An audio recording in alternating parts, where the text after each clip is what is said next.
my name is Evan, and in today's video I'm going to be sharing some advice, tips, and tricks for how to keep your guinea pigs outside.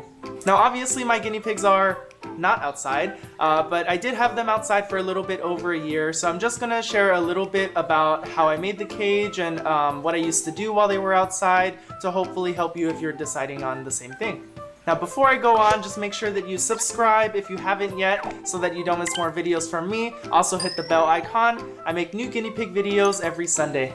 So with that out of the way, the first piece of advice that I have is just to be mindful of and considerate of your local weather patterns and seasons. So I live in Southern California, so the weather is generally stable throughout the year, so I don't really have to worry too much. But if you live somewhere where there are really cold winters, or actually here in California, periodic fire seasons, that's something you want to be mindful of and make sure that you have a plan for when that happens.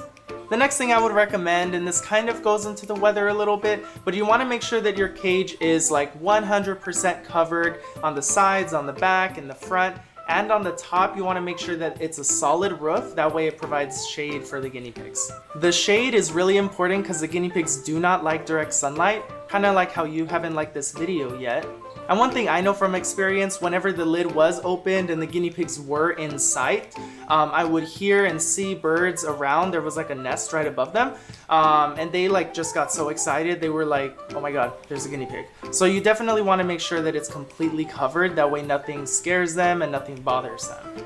And on that note, of course, my outdoor cage was homemade, and I can't really go back in time and film that. But I did do a little bit of research, so you can look in the description for some links for a couple of outdoor cages that I thought looked really nice. I'm going to try to include some pictures on the screen as well.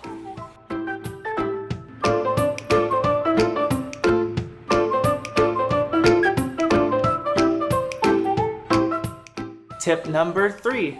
I would recommend buying bulk of the food or hay, whatever you're getting for the guinea pigs, just buy bulk of it. And actually, this piece of advice would go to anybody, any guinea pig owner, whether they're inside or outside, so long as you have the space to hold these items. Now I'm just going to use Petco as an example because that's where I used to go to.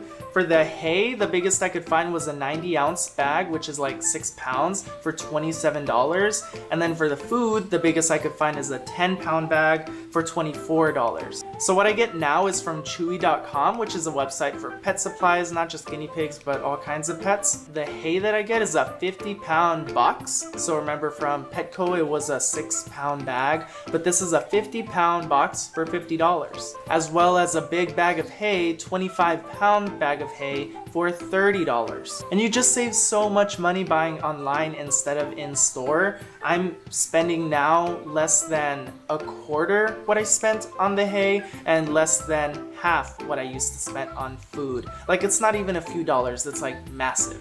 So I recommend buying online for any guinea pig owner. Next piece of advice is to use a separate trash can for your hay. And of course, if you buy a big box of hay, you're probably going to want to do this anyway. If you do have the space next to your cage, it just makes it super easy. Obviously, hay is something that you're going to be needing to get once or more a day for your guinea pigs. So it just makes it super helpful to have it right there in a 15-gallon or so trash bin is what I recommend. Also, it keeps it clean because if you do get the box, you don't really want to just have the cardboard on the floor. So yeah, definitely get a trash bin for your hay. That way it's easy to access. And my last piece of advice is for anyone who's building or making your own cage is to use this Flex seal on the bottom where your guinea pigs are going to be walking.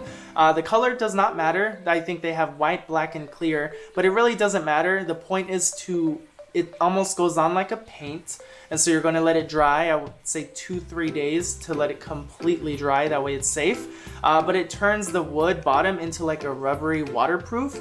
That way when, obviously the guinea pigs are going to pee and poop in one place a lot, that'll just keep your wood healthy and safe and keep it lasting for a long time. That is going to be it from me. Make sure that you like the video if you learned something, and let me know if there's anything else you want to know, especially about outdoor guinea pig tips and tricks. I'll be back next Sunday with a new video. Again, like the video, subscribe to my channels, and I'll see you next week. Bye!